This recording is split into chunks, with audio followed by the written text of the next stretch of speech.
Ai, acabamos de começar. Olá, nem me deixas engolir o chocolate. Não deixes, isto é assim, é um podcast real. O povo está a ouvir o teu ASMR a comer o chocolate. Faz ASMR a comer o chocolate, faz. Faz o quê? A Samara? ASMR. É aquela coisa de fazer... Imagina, o copo de vinho e nós fazer assim. Faz lá tu a fazer a comer chocolate assim. Faz lá. Não sei fazer isso. Faz lá. Não me irrites. Faz a tua cena sexy Isto agora. nem sequer... Olha, por acaso, tu gostas de After Eight? Não. Eu adoro After Eight. E vou-te explicar. Estes chocolates, foi alguém que recebeu no Natal, não gostou e pensou, vou dar à Mafalda porque ela gosta de After Eight. É a melhor cena. Eu por acaso não gosto muito. É que é menta com São chocolate. os meus Aquilo chocolates é uma... preferidos. E é muito fixe porque normalmente ninguém gosta disto. Então, Tu a sambarca tudo. eu assambarco tudo. E na mesa de Natal, ninguém toca nos meus chocolates. Percebes? Se eu gostasse de Ferreiros ou essas coisas, olha, nem os via. Portanto, Nem os via. Oi, After Eight. Pronto, olhem. Então, agora que a Mafalda já acabou de comer o chocolate... E digo-te já, o chocolate reaviva a mente e o corpo. E Dá-me ajuda, dá-te- energia para Ficas a sentir-te. aguentar com este dia-a-dia assim, com estas pessoas que andam todas loucas. Está tudo louco. Então, louco. olha, eu começo já o podcast de hoje para dar uma afirmação que é: toda a gente devia fazer terapia. Isto é uma coisa que eu estou sempre a dizer a toda a gente. E ainda bem que eu digo isso, porque isso é sobre o que nós vamos falar hoje. Isto porquê? Sim. Porque imagina, eu sinto que um dos problemas que existe na maioria das pessoas que se relacionam entre si, e não estou a falar só de relações tipo amorosas, é Sim, a dificuldade às vezes família, amigos. é a dificuldade que as pessoas têm muitas das vezes em dizerem realmente aquilo que pensam ou que estão a sentir com medo do que é que a outra pessoa vai achar. Desculpa, deixa-me interromper-te. Queria só- Isto é um pensamento que anda na minha cabeça já há algum tempo. Que é, eu acho que as pessoas hoje em dia, e não sei se tu partilhas da mesma opinião, mas eu acho que hoje em dia quase que andamos todos aqui numa competição a ver quem é que ganha mais e quem é que mostra menos os seus sentimentos. Sim, isso Sabes? também. Sim. Então ai não, eu não vou dizer Eu não isto vou dizer, porque eu não vou dizer parecer que é- super importado. sim. Depois a pessoa vai perceber que eu estou interessado nisto. Não, Sim, não, qual não, é o não. problema? Vou só fingir que nada está a acontecer, a minha cabeça está num turbilhão e estou a morrer de ansiedade, não falo nada, Não vou dizer nada. quase que me dá o treco, mas eu não vou dizer nada. Vou manter porque a minha, vai vou manter a minha. aparecer, Mas isto para dizer exatamente isso que eu estava a dizer, que é... eu já fiz terapia, por exemplo, e foi numa questão direcionada para a parte emocional / amorosa, relacionada com a parte amorosa, e ou seja, uma das coisas que eu percebi é que eu tenho tendência a imaginar demasiado. criar muitas expectativas. Nem é pior que a expectativa. É que a expectativa é uma coisa que tu pões e ficas tipo, deixa lá ver como é que é. Isto é Tu já é uma idealizas, tu crias ilusão. o filme. É uma ilusão, yeah. É uma ilusão. Eu vivo na ilusão, que é, por exemplo, eu estou num relacionamento amoroso, muitas das vezes, e já estou a criar tudo à minha volta. Estás a perceber? Isto vai ser assim, e ele Mas sentes que sente precisaste isto. fazer terapia para Não, a minha combater isso? A minha terapia foi para comatar uma coisa que é eu ser demasiado casmurro ao ponto de querer realmente que aquela pessoa corresponda a uma coisa que eu idealizei, percebes? Ou seja, Sim, uma eu coisa é o que as pessoas sentir são, mal. outra coisa é a expectativa do que tu crias sobre a pessoa. Exatamente, ou seja, olha, eu estava a ver este TikTok ontem, que era uma pessoa a dizer assim: o problema de tu sentires-te mal quando uma pessoa não corresponde àquilo que tu queres é só teu. Porque tu é que meteste aquela pessoa naquele pedestal e aquela pessoa nem era isso tudo. Por isso é que muitas das vezes, quando passa X tempo, Sim, nós olhamos para trás e pensamos que ele nem era crias- assim. Ele nem era assim nada de jeito. Ele nem era assim tão giro. Nós pensamos isso. Olha, às vezes, há Pronto. pessoas, já me aconteceu ter relações, passado não sei quanto tempo, eu pensei, como é que eu gostei daquela pessoa? Juro-te, isso já me aconteceu. E é porque eu estava tão embranhado naquilo que eu queria que aquela pessoa me desse e que fosse e que acontecesse, que eu nem parava para olhar de fora e pensar, não, esta pessoa não vale assim tanto a pena. E Sim, a minha mas isso terapia é um na bocadinho altura... mais sobre o outro. Neste Sim. caso, nós queríamos falar mais sobre nós próprios e sobre a forma Sim, amor, como mas nós o que é nos que eu aprendi sentimos com bem. isso? Que é, o que a minha terapeuta me dizia era, ok, mas imagina que, por exemplo, isto neste caso era uma pessoa que tinha um determinado tipo de atitudes comigo que claramente mostravam que não gostava de mim, estás a ver? Mas eu estava naquela fantasia, não, mas ele já disse que gostava de mim. Ele disse, ainda há um mês atrás, ele disse que gostava de mim. E essa terapeuta disse-me uma coisa muito acertada, que eu levei isso para o resto, para as relações seguintes, que foi: o que é que mudava agora ele chegar ao pé de ti e dizer, sim, eu quero estar contigo, eu gosto de ti, não sei o quê. Porque no final de contas, a atitude que ele está a ter para contigo é clara e demonstrativa. E o que ela me fez perceber é: tu muitas das vezes não tens que esperar que a outra pessoa te diga exatamente aquilo que tu queres ouvir para perceber o que é. E eu vivia sempre a querer que a pessoa dissesse, a querer que a pessoa fizesse, e punha essa culpa de me sentir de determinada forma na pessoa. Pronto, e comecei a aprender a não criar essa expectativa e a perceber logo que é: quando uma coisa não me serve, não me serve. Percebes? E, por mim, a partir daí... Sim, imagina, no meu caso, acho que é um bocadinho diferente. Eu comecei a fazer hipnoterapia, que era uma coisa que eu tinha bastante curiosidade em experimentar. Por acaso, eu já ouvi falar, mas nem sequer sei muito bem. Estás meio num sono, não é? Imagina, a terapia é sobre hipnose. Estás em estado de hipnose. E eu tinha super curiosidade. Primeiro porque era uma coisa que eu não tinha feito. Imagina, já tinha feito consultas de psicologia e tal. Mas, sei lá, eu acho que eu sou uma pessoa que... Eu não tenho muita dificuldade em falar dos meus problemas com os meus amigos ou com a minha família, de me expressar, sabes? Então eu sentia... Mas com quem gostas... Já vou chegar a esse ponto. Espera, já vou chegar a esse ponto. Eu entalar a amiga no podcast. Não, mas já vou chegar a esse ponto, que é... e eu tinha curiosidade em experimentar a hipnoterapia, e uma das coisas que eu comecei a trabalhar na hipnoterapia foi a questão da ansiedade. Porque eu sempre fui uma pessoa com bastante ansiedade e eu não sabia porquê. E tu na hipnoterapia consegues chegar a pontos do teu subconsciente a conseguires perceber especificamente o motivo de tu começares a ter ansiedade na tua vida. E isto é muito engraçado, porque eu fazia as consultas de hipnose, né? E depois há pessoas que entram em estado de hipnose um bocadinho mais rápido do que outras. Mas o que é que acontece? As consultas são gravadas, porque tu não te lembras de tudo aquilo que tu dizes na consulta.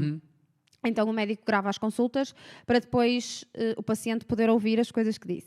E é muito engraçado, porque quando o médico me perguntou e disse assim: Mafalda, qual foi o momento exato em que tu começaste a ter ansiedade? Tu disseste uma coisa e a gravação dizia outra. Não, não, porque depois ele não te pergunta isso fora da hipnose. Ele pergunta-te essas coisas. É sempre quando estás Sim. A consulta é feita em estado de hipnose sempre. Ok. É porque eu achava que, imagina, o teu consciente ia dizer uma coisa que era o que tu realmente achavas, não, o meu consciente, e o teu subconsciente dizia outra. O meu consciente não se lembrava daquilo. Nem de perto nem de longe. Imagina, eu disse especificamente um dia, eu tinha mais ou menos 3 anos, estava vestida desta forma.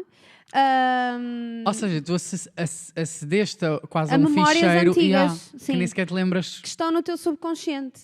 Sim, e depois é muito engraçado. Porquê? Porque o médico disse: olha, tu disseste isto. E eu fiquei a olhar para ele nas primeiras consultas, que eu pensei: mas como é que você sabe? Como é que eu me lembrei? E depois imagina, quando tu entras em sais do estado de hipnose, aquelas memórias, como o teu subconsciente te relembrou disso, tu consegues ir buscá-las. Ou seja, consegues-te começar-te a lembrar. Sim. Mal, mas consegues-te começar a lembrar. Mas imagina, eu disse detalhadamente que eu comecei a ter ansiedade, e agora sei qual é o motivo específico, mas eles conseguem mais rapidamente ir ao foro da questão e trabalhar-te isso na tua cabeça. Portanto, eu achei que era Mas imagina, ele identifica esse problema e depois dá-te ferramentas que te ajudam a... isto porque imagina, uma das coisas que me faziam era fazer listagens de coisas... na hipnoterapia escrever... as coisas são um bocadinho diferentes, pois. Que é, imagina, quando tu estás em estado de hipnose, tu consegues aceder ao teu subconsciente e o médico, trabalhando contigo nesse estado, consegue alterar, não as tuas memórias, sim. Não, as memórias não são alteradas, mas consegue alterar a forma como tu te sentes em relação a essas determinadas memórias. Então o que é que nós fazemos? Imagina, primeiro detectamos as memórias e depois de conseguirmos detectar aquela memória específica, o que o médico diz é: tu sentes-te bem em relação a este momento, em relação a esta pessoa, e isso pode ser um processo mais rápido ou mais lento, mediante das pessoas. mas eu senti que a mim me ajudou porque comecei a conseguir detectar alguns problemas e uma das coisas que me causava ansiedade foi o facto de eu, desde pequena, não ter sido muito educada a expressar os meus sentimentos. Então, o que é que acontece? Tu reprimes, entre aspas, isso e acabas por se Mas sentir eu fazia guardas isso de uma forma inconsciente e não conseguia perceber muito bem. Ou seja, eu tinha quase como um medo de... Por exemplo, uma das coisas que eu falei na terapia foi, olha, eu nunca fui capaz de chegar à beira do meu pai, por exemplo, e dizer que gosto dele ou que amo o meu pai ou algo desse género, percebes? Que pode ser uma coisa super natural para algumas pessoas, mas para mim era quase tipo um bloqueio. Até que foi uma coisa que eu nunca disse, mas pronto. Mas foi um exemplo que eu dei ao médico. Pai, se estás a ouvir isto... Pronto, mas isso acaba por ser um exemplo. E nos relacionamentos e nas amizades também foi um processo que eu fui trabalhando, que era, eu tinha muita dificuldade em conseguir expressar-me. E isso causava-me ansiedade. Eu também senti isso com algumas pessoas. Imagina, eu comecei a sentir... eu tive amigos, pessoas... porque as relações muitas vezes também são tóxicas nas amizades. Mas muitas das vezes tu é que tornas o teu comportamento tóxico por não te conseguires expressar. Não, mas às vezes nem é isso. É o facto, por exemplo... Tu sentes... Por exemplo, isto já me aconteceu. Eu tinha uma amiga minha que eu sentia que eu não conseguia ser eu próprio ao lado dela. Porque eu achava sempre que tudo o que eu fosse dizer, tudo o que eu fosse fazer, para ela ia ser motivo para ela dar a opinião dela. A opinião dela depois nunca iria ser nada do que eu gostasse de ouvir, sabes? E eu, com o passar do tempo, comecei a não ter muita vontade de estar ao lado daquela pessoa, não me identificava muito, e quando comecei a perceber que não me identificava... Afastei-me, mas até me afastar, sabes, foi uma luta bué grande com... Opá, tipo, ela é assim, se calhar eu tenho que aceitar que ela é assim, estás a ver? Ou que ela é uma pessoa mais... difícil de conviver, ou, sabes? Mas naturalmente depois comecei-me a perceber do género, se eu me sinto assim, esta pessoa me faz sentir assim, porque é que eu continuo a ter esta amizade? Mas também não sou. Mas eu sei que, por exemplo, eu também não sou a pessoa mais fácil de lidar. E é uma coisa, por exemplo, que eu também tenho tentado trabalhar, que é o facto de muitas das vezes eu ser bué explosivo, de eu às vezes... Irónico, bué, eu sei que sou aquela pessoa que a pessoa está a fazer uma coisa e eu tipo, então olha, agora também vou. Agora vou fazer assim, assim. Isso não me leva a lado nenhum, sabes? E às vezes mais vale dizer uma coisa de género. Trabalhar em terapia, hipnoterapia também. Ou seja, porque eu sinto que... Estavas a falar da questão da ansiedade, por exemplo. Mas, imagina, desculpa interromper-te, uma das coisas que eu consegui através da hipnoterapia, que eu achei que ia ter muita dificuldade em chegar em terapia convencional, que é detectar o que me causava ansiedade. Ou seja, a partir do momento em que nós detectamos em consulta, isto nem foi assim há muito tempo, que nós detectamos em consulta que o que me causava ansiedade era o facto de eu nunca ter aprendido a expressar os meus sentimentos corretamente. E como eu guardava todos esses sentimentos dentro de mim, isso causava-me uma ansiedade extrema. E a partir daí, obviamente que foi um processo gradual, que foi custando, mas eu comecei a experimentar não, olha, estou a sentir isto, eu vou chegar à beira daquela pessoa e vou-lhe dizer aquilo que eu estou a pensar e aquilo que eu estou a sentir. E a partir daí... é um sentimento libertador. Mesmo que a pessoa não corresponda ao que tu estás a sentir ou à tua expectativa, pelo menos tu disseste. Eu comecei-me a sentir muito mais leve. Porquê? Porque eu deixo de ter aquele peso da ansiedade de carregar uma coisa que a outra pessoa não sabe ou que eu não tive coragem de lhe dizer. E desde que eu comecei a trabalhar isso... comecei-me a sentir muito mais tranquila. Sim. Porque quando e depois também há dores que são psicológicas, mas às vezes passam para físicas, de tanto que tu guardas para ti. E às vezes as pessoas não têm coragem de falar ou de dizer as coisas e aquilo que sentem e acabam por criar estados de ansiedade ou às vezes até de depressão por causa disso. E eu comecei a trabalhar e a pensar, olha, até gostava de dizer isto a esta pessoa. E sei lá, vou demorando uns dias a processar a informação. Mas... pensar como é que vais dizer. Sim, há todo esse trabalho. Mas desde que eu comecei a falar mais aquilo que sentia, comecei-me a sentir menos ansiosa. Sim. Por acaso, agora que falas da questão da ansiedade, uma das coisas que eu também sempre senti que era um bloqueio que eu tinha era o facto de eu, e se calhar um dia vou fazer hipnoterapia para tentar perceber porque é que eu tenho isso, Agora muito menos, mas houve uma fase na minha vida em que eu esperava muito a aprovação das outras pessoas para tudo. Eu queria ser aprovado, eu queria que as pessoas dissessem és bom nisto. Parecia que eu queria sentir que realmente eu servia para alguma coisa, estás a ver? E não sei se isso também está diretamente relacionado com a profissão que eu escolhi ter, que é ser ator, e ser ator não é mais do que a aprovação. Vais a um casting, és aprovado ou não és. Faz um exercício em aula, por exemplo, os professores dizem, ok, isto foi bom ou não, estás a ver?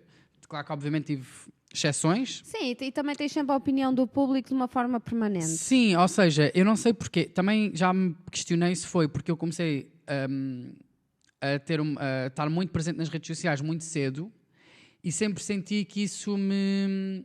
Não que, por exemplo, eu nunca tive muitos haters, eu nunca tive muitas pessoas a dizer... Mas que causasse uma pressão social sobre o assunto. Sim, ou seja, por exemplo, eu hoje em dia, e acho que isto também tem a ver com o facto, por exemplo, muitas das vezes a tua jornada, ou carreira, ou whatever, é feita de muitos altos e baixos. E é muito difícil para ti, às vezes, tu saberes que já estiveste num sítio e que já não estás nesse sítio. E aceitares que não estás nesse sítio, mas estás a tentar voltar a pôr a curva para cima, é uma pressão que tu sentes, porque é do género, ok, já... E com as redes sociais isso acontece imenso, que é, ok, já tive X números, oh meu Deus, eu já não tenho estes números, oh meu Deus, e não sei o quê, oh meu Deus, e se as pessoas já não gostarem de mim. E como o meu trabalho começou muito cedo com as redes sociais, eu sempre fui sentindo essa pressão. Tipo, eu já mudei o tipo de conteúdo que eu fazia milhares de vezes, porque eu próprio, à procura do que é que as pessoas vão gostar, ou eu agora se calhar eu tenho que fazer este tipo de conteúdo, mas também porque eu quero experimentar, porque imagina, eu sendo ator, parece que sinto que dentro disso posso ser muita coisa, então eu sinto que, por exemplo, nas redes sociais eu nunca consegui ter propriamente um nicho específico, porque eu sempre fui uma pessoa que se interessou por muitas coisas. Eu, quando era miúdo, eu fazia tipo ginástica, ténis, natação, eu fazia tudo ao mesmo tempo, ou seja, não tinha um desporto que eu gostasse muito, eu tinha vários, nunca tive só um interesse. Pá, e lidar com essa questão dos altos e baixos e aceitar isso, foi uma cena que eu também tenho tentado trabalhar, que é, ok, vou fazendo, vou postando, quem quer gosta. Eu acho que ao longo do tempo também a maturidade vai-te ajudando um bocado a desligar desses temas, vais deixando um bocadinho de lado. Eu acho que quando és mais novo... mais adolescente, mais ali entre os 18, os 20 e sim, acho que é mais fácil. Acaba por ser mais para além de estás a começar, não tens ainda a experiência, não tens ainda a maturidade para lidar com a situação e acontece muito o grau de comparação. Imagina, quando estás numa turma, estás na escola, há muito aquela coisa do não sei quantas teve aquelas notas, vocês, o resto da turma, e há muitas pessoas que fazem este tipo de comparações, então tu acabas por... Não, mas eu quero mostrar que eu também consigo, eu também quero ganhar aprovação, estás a ver? Então eu sempre tive muito essa dificuldade também em mim de... Mas estou a melhorar. Pronto, olhem, foi este bocadinho que nós passámos aqui convosco, falar um bocadinho dos nossos medos, como é que nós lidamos com diferentes coisas da nossa vida, cada terapia. Vez mais se fala desses temas, da questão de fazer terapia, de não fazer terapia. Acho que ainda há muitas pessoas que olham para esse tema também como um bocado tabu. Sim.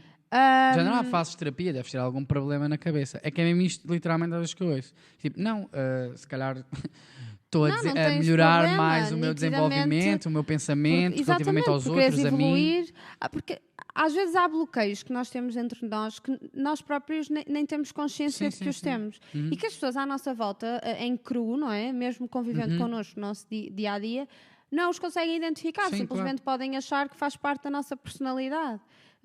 E são coisas que tu consegues trabalhar e que te conseguem ajudar.